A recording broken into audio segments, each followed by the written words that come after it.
What would you like to see change in your life? And what is the biggest obstacle that you're facing now? I run a 5-week program at the Inner Knowing School for serious individuals who are ready to take the next step in their personal and professional lives. I will personally be coaching a small group of individuals, a number of practical tools and frameworks for creating an intuition practice and for self mastery. You can find more at theinnerknowingschool.com. I have a master's certification in intuition medicine, and I've condensed 10 plus years of experience and research navigating how to harness your energy and intuition in an easy to access live curated course. Now, as someone who's helped countless creatives, entrepreneurs, and many who are just plain stuck, open doors of possibility they never thought existed, I've seen this strategy transform people's inner states and external reality. And the best part is that you'll skyrocket your output and unlock your creative genius. I'll work with you weekly live to overcome your limiting beliefs and show you how to manage your energy instead of your time. I'll teach you how to create clarity, processes, develop your intuition based on some of the top tools and frameworks that I've developed. And you'll get access to guided meditations and visualizations not available anywhere else.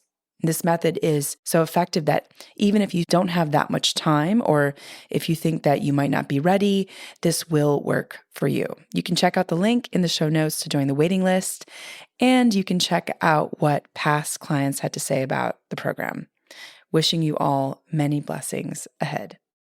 I'd like to thank our sponsors, Blood Moon Box, a monthly subscription box service for period pads and tampons to help support all humans who have a cycle for that time of the month, and no need to run to a store to mix and match period supplies that don't cater to the entire ebbs and flows of your cycle. There are 2 box options based on your cycle, light and medium, and then heavy.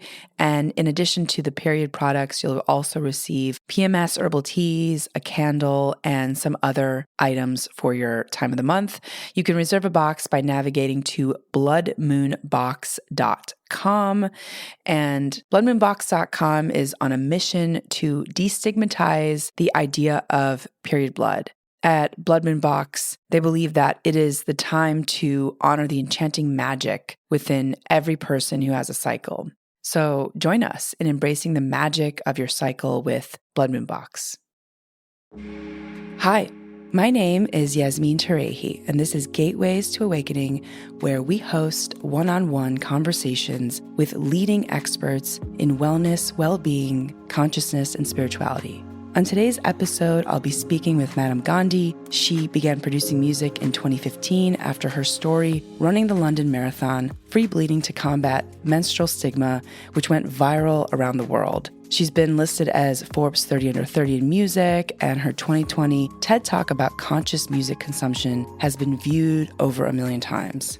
I could go on and on about Madame Gandhi, and I'll let her speak for herself. Welcome to the show. I'm so happy and excited to have you on here. Thank you so much. It's a joy to be here. Likewise. So, Kieran, so you've created so many incredible songs. What's really the key to creating an authentic voice? For me, music really represents a timestamp of emotion. And it's essentially an opportunity for somebody else to experience something that we may have felt strongly in any given moment. And in fact, when creating or when I'm mentoring other emerging musicians and artists, the most important feedback that I've been giving, because it was feedback that I needed to hear myself, was to put out the music as closely as possible to when the emotion was felt or created.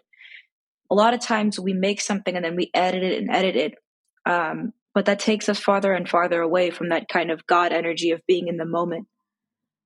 I would say that the times that I have made my favorite music is when I'm moved by any kind of emotion, whether it's related to my activism, seeing some kind of injustice in the world that I think can be healed or soothed, or feelings of love, or pain or sadness. So unless I feel a very strong emotion, I don't bother making music, because I feel like the highest quality stuff that I've put out has that sincerity to it. I'll also add that because I'm not I'm choosing to not participate in kind of a capitalist mentality when it comes to putting out music, it takes me much longer because emotions are authentic. They're going to flow as they're going to flow. And the desire to make a song is going to flow only as authentically as the emotion is there. So I'm never sitting there like, oh, I got to put this out by March and really hit that, summer album cycle. And, I got to really like put this out before the back to school period. I don't participate in all that. I want to make stuff that's timeless.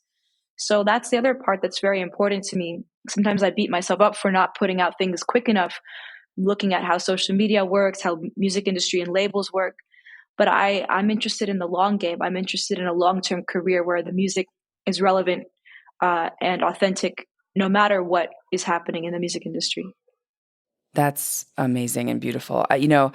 I love that you said that because I think a lot of people are, like you said, they're kind of moving in this social construct of like the social media calendar and like putting things out when the time is right. So I love that you are moving at your own rhythm, which also is very kind of a feminine way to move through life, which is really about receiving, allowing, not forcing, pushing, and pushing Well an said. agenda, right? Yeah, I really love Well that. said. So, and I want to double click on what you just said about your emotion, you getting it out as soon as possible. I really, really appreciate and love that because, as an artist myself, as a writer, I definitely notice that it does take me some time to kind of push things out into the world because we want it to be perfect, or, we feel like, we just need a little bit more time, a couple more months, a couple more weeks. But I'm wondering, like, from an emotional perspective, how can you tell when you're onto something that feels like it's coming from the heart or if it's coming from the mind? Because emotions can be fleeting and they can also be like deeply, deeply, powerfully connected to the heart intelligence, the kind of universal intelligence. So how do you kind of discern those two? It's just about my enthusiasm. If I want to keep on working on it, then there's this kind of excitement, God energy, love, positivity, high vibration. So I'm stoked to work on it. So it makes me want to keep going until the end.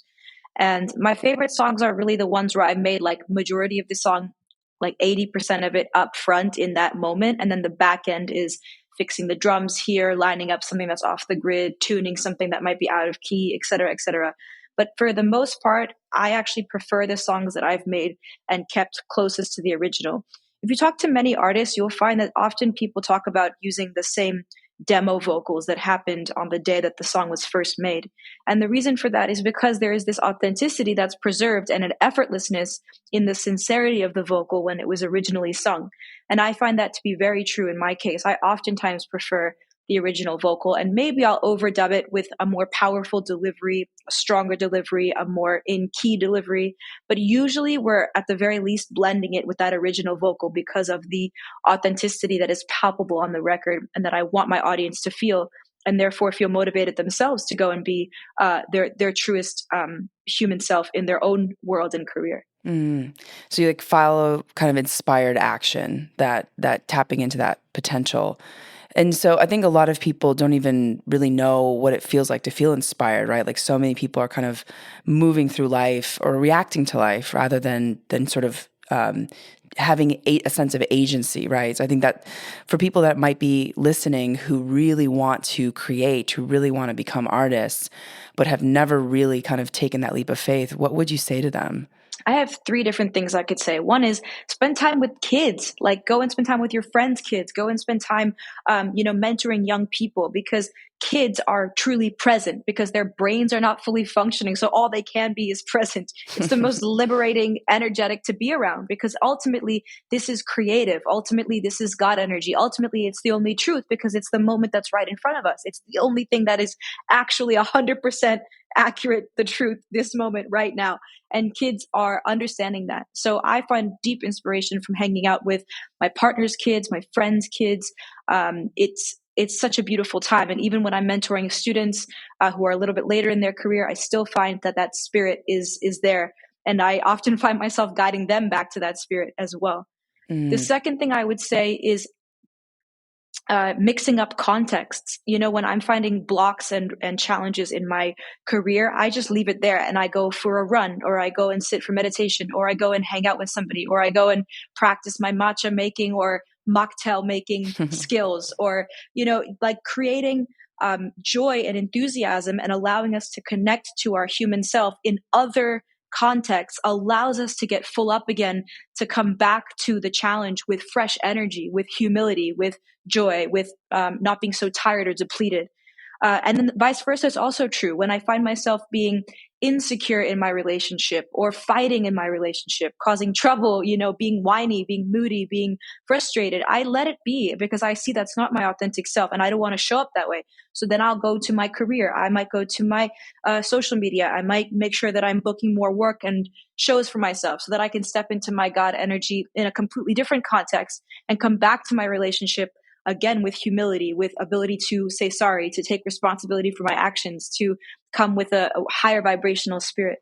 So that's the second piece of advice is recontextualizing your sources of inspiration. And then the third piece of advice is actually just to create small wins on a daily basis.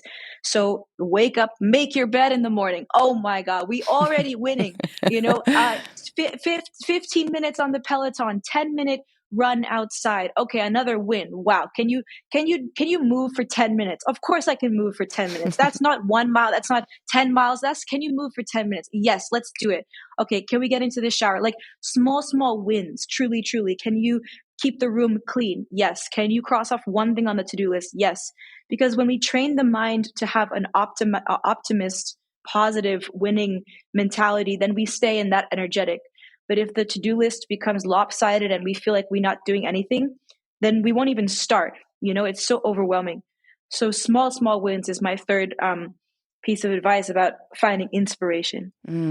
I love it because it's so, it's applicable to everyone and there's no excuses, right? Like everyone can do all those three things. So I really, really appreciate that. So Kieran, you talk a little bit about being connected to God energy. Can you tell me a little bit more about that? And also, were you always connected to this God energy? Or let me actually rephrase that and say, did you always have a perception that you were connected to this God energy? Because I say this because I think a lot of people, see themselves kind of not connected to God or not connected to the universe, not connected to that universal power, right? So I'm just wondering, like, have you always been connected? And do you remember the moment when maybe you reconnected or gained more faith in your life? For me, it's a feeling of love. It's a feeling of smiling. It's a feeling of enthusiasm, of lightheartedness, of laughter, of sweetness, of wanting to go above and beyond. These are the feelings of feeling lit up, of feeling I'm optimizing for my joy. I'm driving towards the light. And so, yes, I think as a child, I was very present. And those are those moments of happiness that allow me to have a reference point. In my teenage years, I was completely bullied when I was in an all-girls private school in New York City. But the beauty is that it pushed me to go out into New York and derive value from being a drummer, from being a DJ, from not being stuck in my school and actually being out in the entirety of Manhattan and expanding myself as a human. So again, as a result of feeling that pain, I knew that I was capable of more, and going out and feeling that again lit me up and filled me up.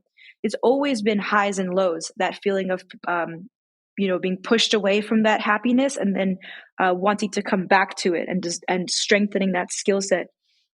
I would also say, when you ask me what is God energy about, or happiness or joy or lightheartedness, most recently it's been something that's quite obvious, which is simply relaxation, like physical and emotional, mental relaxation. This is a very deep concept in India.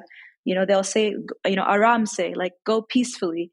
Or even at the end of any yoga class you might take, you have dead body pose, which is Shavasana. And they say this is the most important posture in yoga because you're learning how to fully relax, full surrender, full acceptance, and full integration of what you've just learned. If I am tense and the fist is clenched, then nothing from the universe can be placed into the fist. If I relax and my hand is open, the blessings can come, the cup can be full, something can be placed in my hand. And truly, I feel that when I'm stressed, when my energy is confused, when my energy is knotted up, no one wants to be around you. Like, bro, take that energy elsewhere, But when you calm and cool, peaceful, happy, everyone's like, bro, I want to be around that energy. All we have to do is enjoy and, relax into this life. Like, what a concept. I want to be around that. Like, thank you for reminding me that as humans, we're so lucky to be on the planet, and we just get to smile and be lighthearted and enjoy, and, like, be present to smell, the deliciousness of nature, like, truly, truly. So for me, this is how I've come and go with my own connection to source. But then also the current definition for me has been around this idea of true relaxation. Mm. Yes, I could not agree more. And I think that's also really hard for people to do in our kind of never ending work mode and always on social media, moving, moving, moving. So I love that you highlighted the dead body pose in yoga, because that's usually the part that I think most people don't want to do, or they just sort of feel like it's a waste of time to sit and relax. But like you said, it's like the energy won't flow if you are so tightened and contracted, Well said. And also, I would say with that too is we have to the opportunity to actually practice 5 minutes of relaxation on the yoga mat or 10 minutes of meditation in the morning. You're actively practicing this feeling of softening, of gratitude. It's the anti-anxiety medication that we're all searching for. None of us, of course, America is more than happy to sell us expensive pills and things like that, of course. And in many ways, of course, we're grateful for modern medication. But for me, real ninja status for everything in my life is I don't want to need anything. I want to be able to create that sense of inner safety, inner peace on my own. And there's no way past it but through it, but doing the work, small, 10 minutes at a time every day. And this society now is talking so much about anxiety. We have to take that narrative back into our own hands and say, I don't want to participate. I want to come with peaceful energy. So every day I have to curate that for myself and practice. Mm. Yeah, it's interesting because I think that so much of our modern society feels like it's codependent, and we're moving towards this like independence. And I think this like last evolutionary stage is interdependence, right? Is like actually how do we come together but not feel dependent on each other, right? And I love that, like the ability to be one's own God, right? Like you are cultivating your outside world through your inner world. So, you talked about conscious music consumption in your TED Talk. And can you tell the audience, what is conscious music consumption? By the way, this is actually so synchronistic that we're having this conversation. I just realized that this morning in my Pilates class, it's super early in the morning. I think I'm still in my last stage of REM cycle, and the lyrics are all like about person not having love, a person being broke, and I'm very sensitive to energy. I'm clairaudient, and so I felt like I got bombarded, and I went up to the teacher and I said, "Listen," I was like, "I'm not sure if you're noticing that the lyrics, every one of these songs, just feels like kind of not great for your subconscious." Programming. And she must have looked at me like I had three heads. But, I just wanted to share that story because I think it's kind of hilarious that happened this morning. But I want to ask you, so going back to the question, what is conscious music consumption and why is it important? What you're talking about in your Pilates class is a wonderful example. And I do think in 5, 10, 15, 20 years, it will be the new norm because all of us have to curate our consumption and our realities very, very responsibly. Because when we don't, the world and capitalism is more than happy to step in and capitalize on our mind space, our attention, our brain, our intelligence, and keep it low vibrational. If we listen to music that tells us we're not good enough, then we stay purchasing, then we stay buying, then we stay dependent on external factors to make us feel full again. Real radical thought realizes that we are already so beautiful, so magnificent, so empowered, so gorgeous, so intelligent. Wow, being a human on the planet, what a gift. But that's not what's taught to us. What's taught to us is you're not beautiful enough, you're not smart enough, you don't make enough money, you don't own a home, this and that. So everything is from lack mentality. Music has the opportunity to uplift or oppress. Music has mantra. Mantra is an Indian Sanskrit concept for positive affirmations.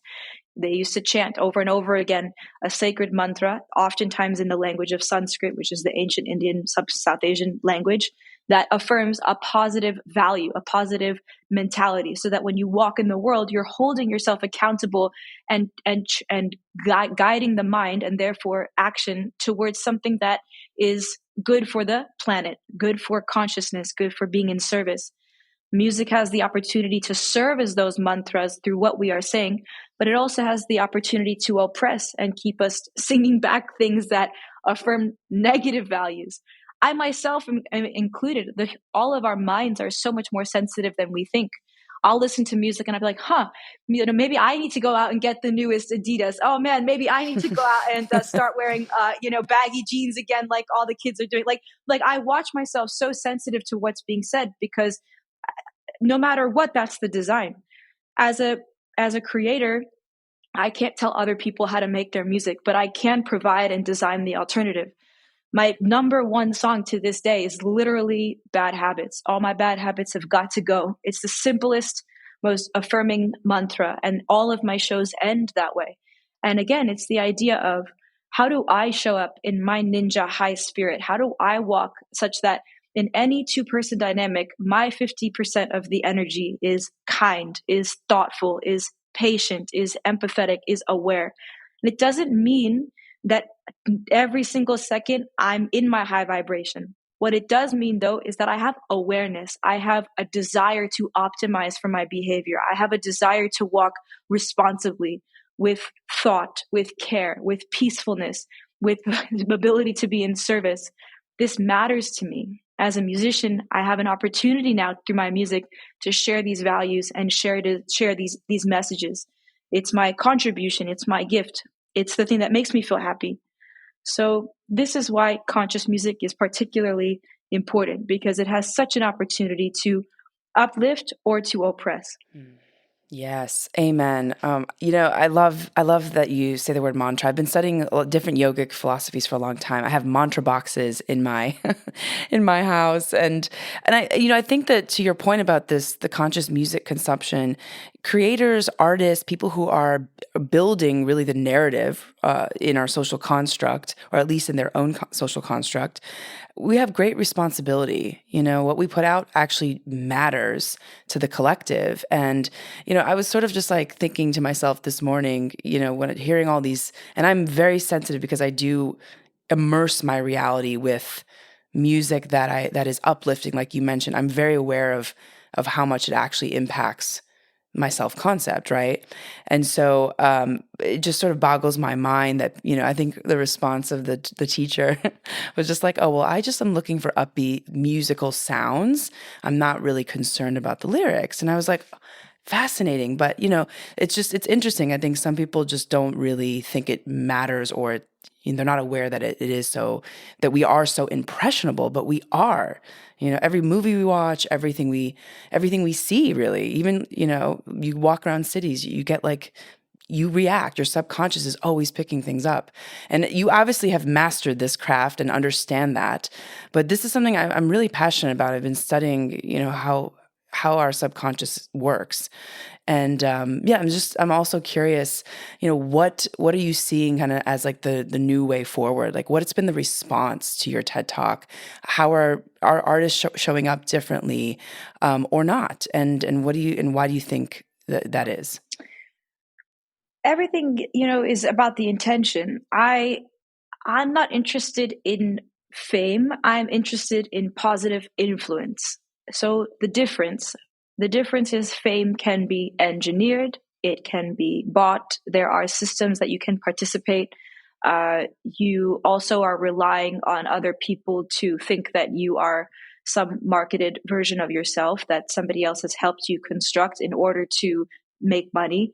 And the beauty of that is that, of course, with great fame, you can have positive influence. Many of the artists today with great fame are writing big checks. They are being asked to say certain things on social media that could be positive things, because they have such a wide reach. Of course, for that famous person, though, my concern is that you can't be fully authentically yourself. You are subscribed to something that you've bought into. There's a golden handcuffs element. I don't know if you have freedom. Can you go out into the store and buy yourself some toothpaste? No. But many people say, no problem, somebody else will go and buy it for you. You have to know what is your own intention. My number one value is freedom. I'm interested in my own personal freedom. I want to put out music when it is authentic. I want to travel when it's authentic. I want to say no when it's authentic.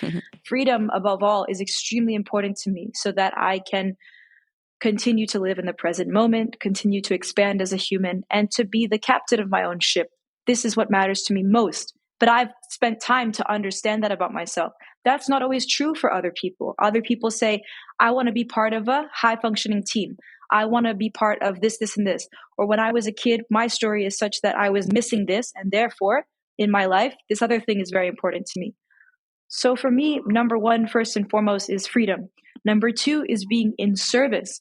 Every time that I have given my gift, shared my intelligence, played a song, mentored somebody, played with my friends, younger kids, these are the moments that light me up because I feel I'm in service, and therefore I receive so much from those interactions because I feel like I'm walking my path. So in that way, I have chosen to use music as the medium for my message. It's so intentional. It's by design. It's not going away. It's my path. For the next person over, that might not be the case. They may not. They may need to achieve fame in order to receive certain amounts of financial success, to therefore take care of their families, or to have a certain kind of influence that is authentic for them. Everyone has to know from the beginning what is the intention. This is real consciousness, in my opinion. Then everything from there flows. Mm, amazing. Intention is so, so, so important. It directs the flow of energy, right? And I love that you really value personal freedom, and also just helping the collective. Really, that's so. And then I think the audience has been rewarding you for that, right? But that's it seems like it's not your end goal, but it's kind of amazing when you do have that level of recognition. That it does it No, feel. it is. It is. It does. Yes, because for me, being accepted is a beautiful feeling. Being valued for my gift and for speaking my truth is the nicest feeling anyone can feel on the planet. I genuinely think so because I'm saying I'm humbly here being myself. Right. In the past, when I was myself, I was bullied. It feels Mm. terrible. I was quieted. It's the worst feeling. So, in fact, I still want to be brave to be myself because I know the feeling of being accepted when I am myself is the most golden, delicious, honeysuckle, sweetness feeling on the planet that you could ever feel. So it's not about fame on a humble level for me personally. It's actually just about acceptance. Mm. Feeling understood also. Amazing. Yes. Okay, got it. So, okay, so Karen, you have so much I want to dive into, but I have to talk about the London Marathon free bleeding that caught my attention. I think, and I'm actually working on a product now for women in the period blood sector, and so it's just interesting, like this. The idea of women's period blood, right, is such a hot topic in the sense that there's been so much social shame about having our periods in modern culture, and we hide it. When we go to stores. I mean, I don't do that, but I feel like collectively there's been like this kind of conversation about just putting this thing away in the cupboard and not talking about it when it's happening. And I love that you just kind of put it front and center. And so, you've spoken publicly about your advocacy work around so many women's issues, including, having a period. So I'd love to know, why did you do this? And also, how has this impacted your music and your message? Yes. In 2015, I ran the London Marathon free bleeding on my period. And when I crossed the marathon finish line, I wrote about this experience and the story went viral. And it really caused this kind of global conversation around how we treat menstrual health and stigma in various cultures, whether it comes to people who bleed, people who don't bleed, gender nonconforming folks, trans folks, women after their cycle, later in menopause. There's so much confusion, quietness, shame, stigma, all of these low vibrational feelings around something that's actually quite remarkable, something quite normal, and something that we should all be aware of like anything else. Stigma prevents us from speaking openly and intelligently about our own bodies. And we as people who bleed actually have to first step into that sense of self-love in order to expect others who do not bleed to show up with that same sense of love, respect, admiration. We can't expect it from external. We have to first believe it and live it on a private level and then publicly and collectively. For me, what does that look like? First, it's understanding that every month when I bleed, I'm healthy as a 34-year-old, uh, you know, active biological woman. I'm so grateful that I bleed to the day on time. It means that I'm sleeping well, I'm rested, I'm peaceful, I'm eating right, I'm exercising, I'm healthy. I still have the opportunity to give birth should I choose to do that. Wow. Thank you, body. Thank you, self. Thank you, mind. Thank you, hormones. Great. Thank you, moon. I'm synced up with the moon. Wow, what a profound concept. I can look up at the sky and I can see the phase of the moon and I know where I am on my cycle. On the months that I'm off, wow, okay, what did I do differently this month that has thrown off my cycle? Oh, I'm fighting with my partner, so I have stress. Oh, I'm not sleeping right. Okay, I need to sleep more. I'm not drinking enough water. It's information rather than shame, stigma, silence, pain. No. And also, the more we share our pain, our experiences with endometriosis, all these different things, we're actually saving lives because folks are not having to suffer silently. The second thing, beyond just us as people who bleed, is engaging people who do not bleed. I think by design, it's quite beautiful and amazing that it's only half the population that has the chance to give birth, because there's an opportunity for the population that does not bleed to support us, to say, babe, how can I help you? How can I show up for you? What might you need? This is an opportunity for bonding, for emotional intimacy, for the men to actually step into their king energy and be supportive of their queens. Wow. Brothers, fathers, partners, co-workers. This is such a beautiful opportunity for us to come together vulnerably rather than pretending like we are macho and nothing is happening each month and we're fine and there's no mood change is foolish. The reason why we don't talk about it is because typically it has been used against us.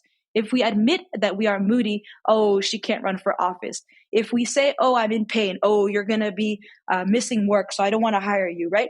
Capitalism uses it against us. The real answer is for us to own what is truthfully happening and design systems that allow us to thrive within the truth of what is happening on our cycles. That is the difference. So for me, the world that I want to live in is one that designs for people who bleed, and one of love where those who don't bleed support and ask, how can we show up for you? Mm. Amazing. This is such a powerful point. And, you spoke about also that the other half of the population is not bleeding. And so they, instead of there being judgment or shame and blame, that they should actually be supportive of the fluctuations within our inner world. And I really love that because I think we just haven't been able to really surface the women's health and what's going on within women's bodies in a way that feels acceptable to the mainstream, right? What people don't understand, especially in this like patriarchal culture, they end up, fearing or shaming or blaming, and so I really, really appreciate that. And, so I've been thinking a lot about the ways that we hide when we have our periods in general. We don't tell people, or we show up to work even though we feel we're sick that day. And there's a lot of information now around like the seasonality that women experience within their hormones, their endocrine system. Spain just passed legislation that gives women one day off when they have their periods. I'd like to live in a world, I don't know if you agree, but I like to live in a world where we can take the whole time off, that when we have our periods, if we choose, right? And so I think that this is something that's slowly starting to come to the mainstream, but I'd also love to just know how we listening can support you in the future work on this issue. Because I think a lot of women, especially, the Gen Zs, the younger generation in general, I think that there's a lot of people who really want to move this forward for society, So yeah, so let My us. answer is spiritual. My answer is spiritual. Of course, we can donate to folks who might be incarcerated and therefore have lack of access to products. We can donate to folks who are unhoused, and lack access to products. There's plenty of places that we can show up, and an easy Google search shows people how they can participate. But my answer is much more spiritual than that. I'm interested in what are you doing as someone who's listening, whether you bleed or not, to show up in an empowered way each month around your cycle or your someone in your community cycle. Is there a conversation? Is there noticing? Is there awareness? Is there an app that you're using to track how is your mood? How might you affect other people? What are the cycles?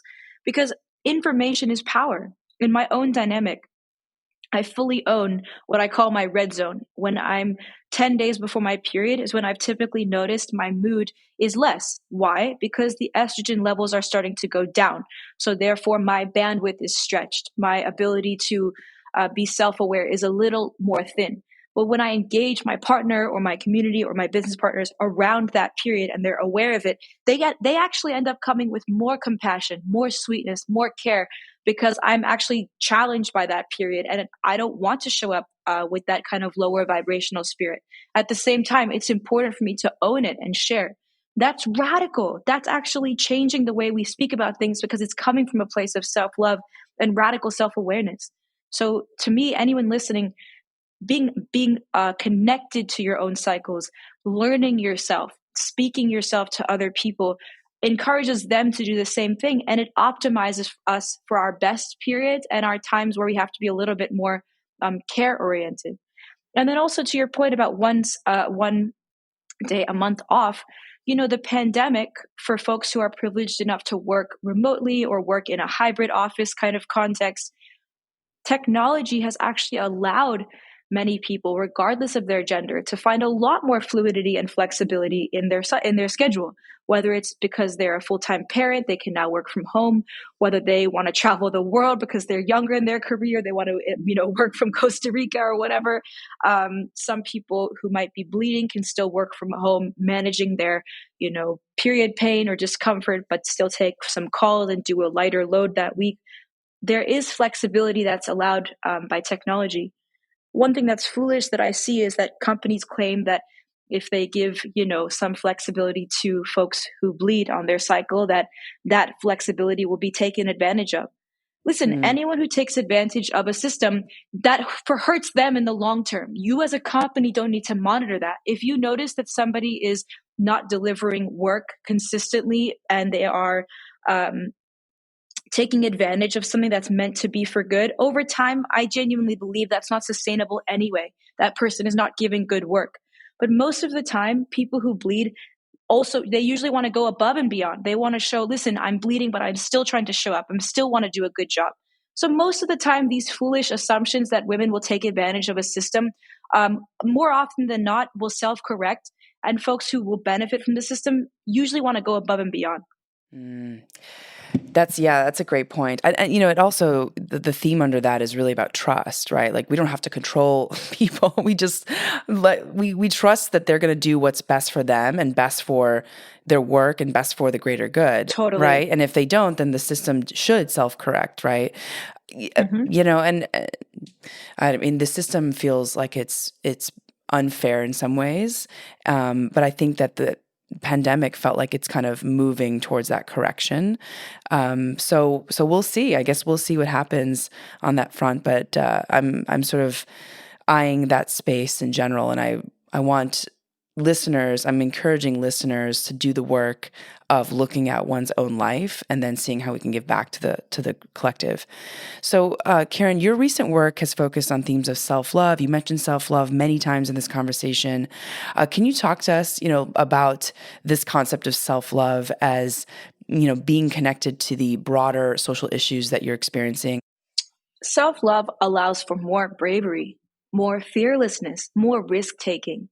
When you love yourself, you can take risk because it doesn't matter what are the external reactions to that risk that you've just taken. So when I ran the London Marathon free bleeding, when I crossed the finish line, before I wrote anything about it, I was so proud of myself. I felt enormous self-love because I'd never run that far in my life. I'm not a runner. I'm not much of an athlete. I anytime that I had my period, I would just take 2-3 days off to rest and sleep and eat chocolate and whatever else we do when we are bleeding. So when I ran on day one of my period, 26.2 miles, and I successfully crossed the finish line, I had enormous self-love.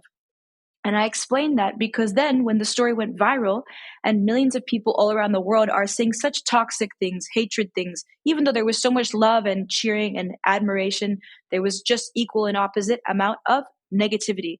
And I would have been completely destroyed by that negativity had I not already been proud of the action unto itself. And that gave me force and power and fearlessness and bravery through that viral experience. So much so with anything else. With social media, if there's not strong self-love and a strong self and belief in the thing, if you put something out and it doesn't react, you'll be destroyed. But if you put something out and it doesn't react, you will be objective enough to say, oh, it doesn't matter, they didn't love it, I loved it. Or it doesn't matter, the algorithms are broken these days, everyone's on TikTok. Doesn't matter, you can have objective. I'm proud of myself. Future Kieran would be so proud of 2023 Kieran. But if the self-love is not there, if the foundation is not strong, if you're seeking the self-love from external, now, of course, there's anxiety because you're playing Russian roulette, putting something out, hoping that others will affirm you to build you back up. And it's a 50-50 chance because either no one will like it and now you're even worse than when you began, or some people will like it and now you're on the addiction cycle of receiving external accolades. So the reason why cultivating self-love from the inside out is so, so vital is that it allows true bravery, true leadership, true freedom, and you're not sensitive to what's happening on the external. So powerful. You keep going back to this, and it's really cool. It's like this, your internal state is really where your masterpiece begins. Like it's where the blank canvas really starts. And the external world is really what's been going, it's a reflection of what's been going on in the internal. So I really love that that's your MO, like self-love, because I do think that there's a lot of assumptions that women have been forced to make in our lifetime to feel like we only deserve love if this happens, this sort of assembly line life, or, there's just a lot of projections happening all around. Oh, you don't have this. And, and so I love that the self-love is kind of unconditional, right? There's like this, it's not dependent on any outside forces. Have you always been connected and loving yourself, Kieran, or not? I think it's noticing, when the external accolades were not there, seeing my own self-confidence plummet and then noticing, oh, I'm fully on the hamster wheel addiction cycle of external accolades. And so if I participate in this, it's going to stay this way. I'm going to constantly be on the achievement addiction, constantly needing to achieve external stamps and of approval in order to prove X, Y, and Z. No, I'm done. I don't want to participate in it anymore. It's foolish. That traps us just like any other addiction. I'm not participating. I want to be beautiful and lovely and amazing when I'm shopping at the grocery store and checking out and giving the checkout person nice energy and we're making eye contact. I want to be loving and happy and have a beautiful experience when someone on the tube in London is sitting next to me and is like, I love your energy. I love your outfit. And I'm like, I love your energy. I love your outfit. On a human to human, this is real achievement. This is real high vibrational. So that's been the shift for me in the last couple of years, is really undoing that attachment to the outside and really feeling empowered from the inside out so that I can be contributing value to people and being in service. And I see the detriment. I see how it destroys my self-confidence when I'm seeking it externally and it's not there. It creates, we have whole books now on love, attachment styles, right? The anxious attachment person in the relationship is the one who's seeking that comfort from the outside. But that comes from something that was missing in childhood, let's say, or our addiction to social media. Again, it's that desire for approval. Approval is a beautiful thing. We all want to be accepted, but absolutely what you're saying, it does start from the inside out. It starts from creating mini wins from the inside out, from meditation, from realizing that we're already so beautiful. There's already so much love. And then you ask me, how is that cultivated? I think now at 34, I'm stepping into my own maternal energy. I don't have kids yet, but I have friends in my life who have beautiful, beautiful kids. And I see the value of being that strong, queen-like maternal role for the next generation, protecting them, encouraging them, loving them. So in the same way we might do that for a small child, we actually have to continue doing that and parenting ourselves. Kindness, positivity, unconditional love, bravery, forgiveness, encouragement, positive affirmations. These are the sweet ingredients on a daily basis that have to happen. And it's so radical. It's so empowering. It's delicious. It's high vibrational. So I always have to try. It's not you don't arrive. My partner and I joke, we say it all the time. We're like, I'm on the journey. I'm on the journey. I'm on the journey. Amazing. What is like your kind of morning routine? Do you kind of wake up feeling this high vibe, this connection, to the God energy, or do you have to kind of move through it in a way? I'm just curious, like, how do you start your days? So I wake up, and a lot of times my tendency is to want to stay in the bed. And so I've recently having to actively force myself, 1, 2, 3, let's go. So I'll get up, I'll go, and then I'll make the bed. That's the first and foremost. Then next, I will make myself a matcha, and I'll put on either a Deepak Chopra meditation. I love his meditations, or I'll just put on, drone music, like just 432 hertz or any kind of instrumental music. I'll light sage, I'll light an incense, and I will sit for a meditation with my matcha. And then that'll usually be about 20 to 30 minutes. I will do morning pages, 3 minutes, 3 pages of free writing, like don't let the pencil stop, like release the monkey mind kind of thing.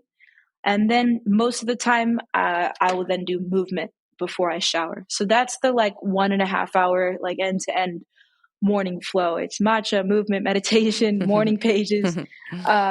And I won't miss a day. I won't miss a day because I see the ability of me to shift my own energy.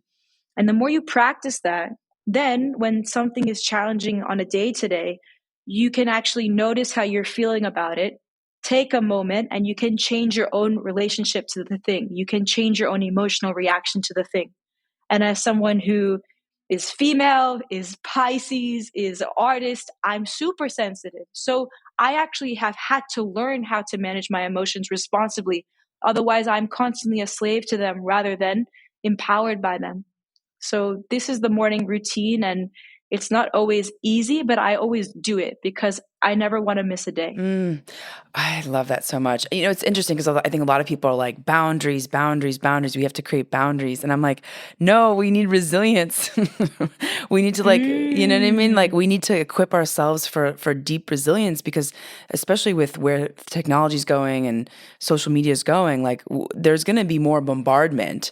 And so creating a level of, just like creating like the God self, essentially, like you had mentioned earlier, right? It's not about necessarily having so many boundaries. Because I've been noticing there's like a lot of therapy that's really pushing the narrative of like my boundaries, my boundaries. I'm like, well, then life becomes very small, I think Wow. Yeah. So yeah, it's both and. It's both and. I think you're absolutely right. And I like that you're using the word resilience. And I think it's like resilience and boundaries met with like lightheartedness also, because I'll watch myself on Instagram and I'll be like, this is hilarious. Like I immediately want to buy, like I mentioned earlier in the podcast, I watch myself being like, oh, those Adidas are cool. Oh, this Gucci jacket is sick. Like now I'm immediately shopping for Gucci. Like within the span of 20 seconds, I was trying to post my own podcast on Instagram and now I'm shopping for a $5,000 jacket. Like it's hilarious how effective the algorithms are. It's amazing. And so there has to be this sense of like space for laughter, for self-awareness, for like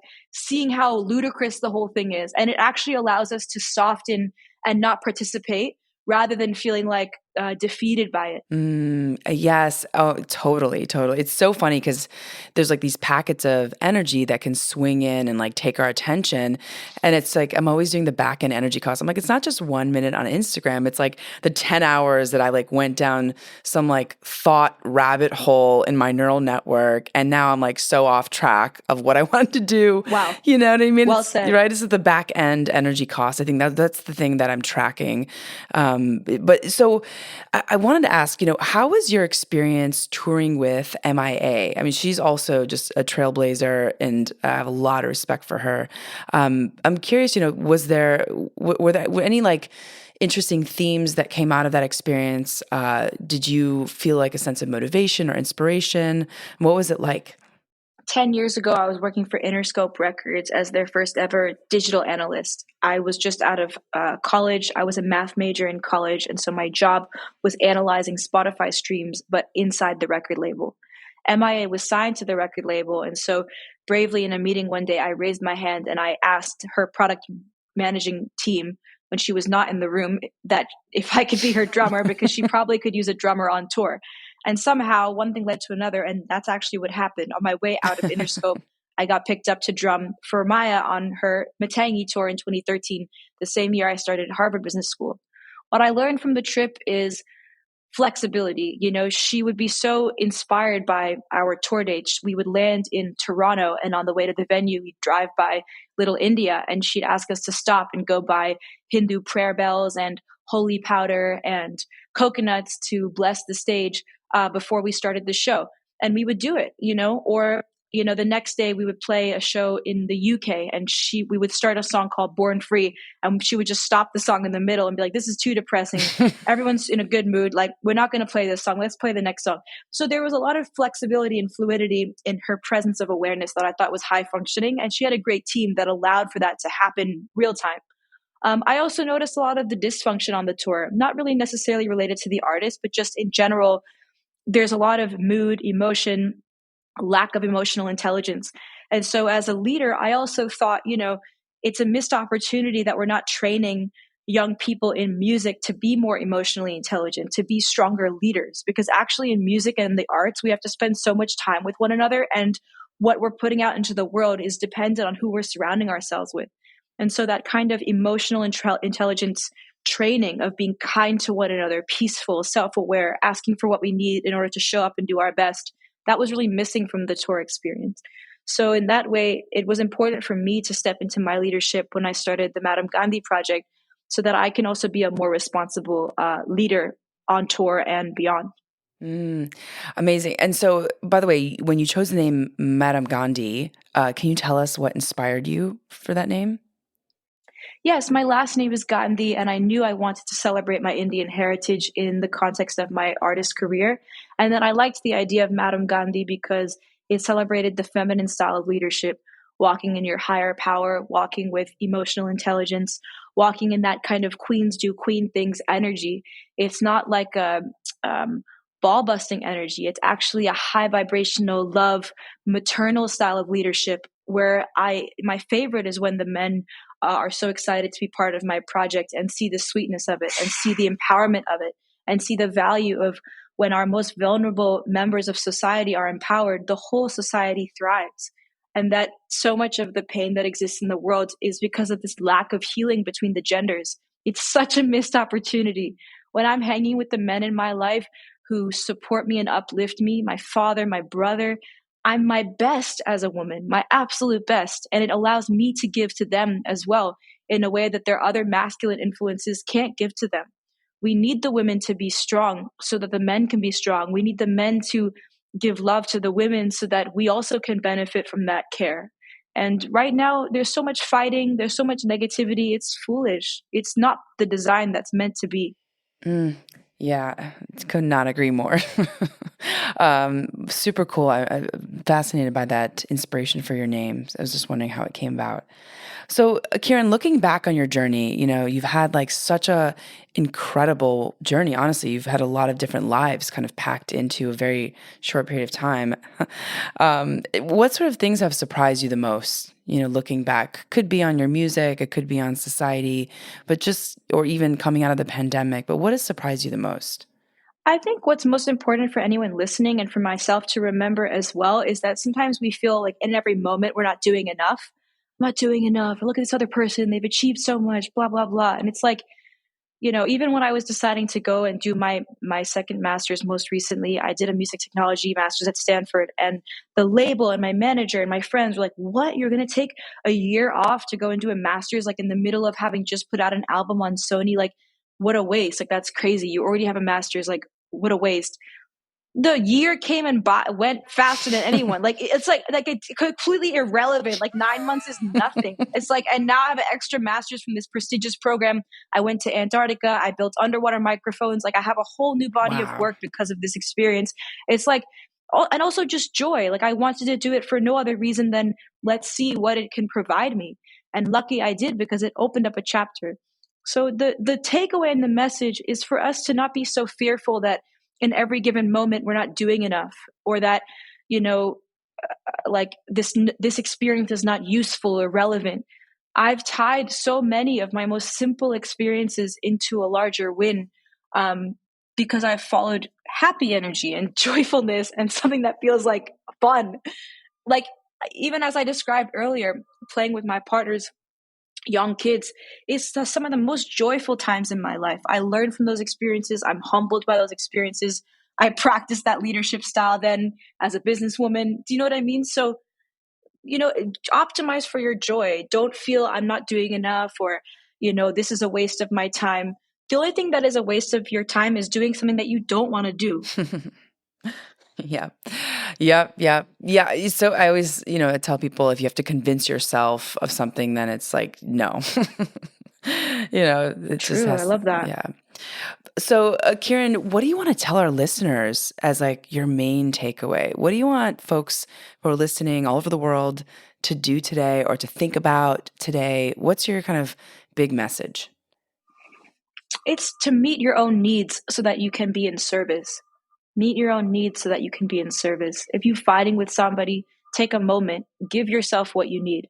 A lot of times we fight, we have issues, we feel something has been done to us unjustly because we're not meeting our own needs. We're not reaching for our own goals. When we feel threatened by somebody else's success, it has nothing to do with that other person. It's because we are not reaching our own full potential and we're not being honest about that. So, my number one takeaway from today, and for any of us to remember, myself included, is that when we're fighting externally or we have a moodiness externally, it's because some intrinsic need has not been met, or we are not actively pursuing that need in order to come with nice energy. So meet your own needs so that you can be in service, so that you can come with love energy, with bandwidth, with the ability to hold space for somebody else's perspective, to come with patience, with kindness, with joy, with humility, high vibrational choices and behaviors. Meet your own needs so that you can be in service. I love that so much. What a great way to end. And where can people find you? Where can you point folks to in order to learn more just about you generally and obviously your music? Where can they find your music? Of course, everything's on my Instagram at Madame Gandhi. Everyone spells Gandhi wrong. It's spelled like Mahatma Gandhi, Gandhi. Spotify, Apple Music, all the streaming services. My show calendar, speaking and performing, is on my website, madamegandhi.com. And Yasmin, thank you again for the thoughtful deep dive of questions and for your spiritual podcast. I'm so grateful that you're here in the world as well. Oh, thank you so much. It's been such a pleasure, Karen. I really, really enjoyed this conversation.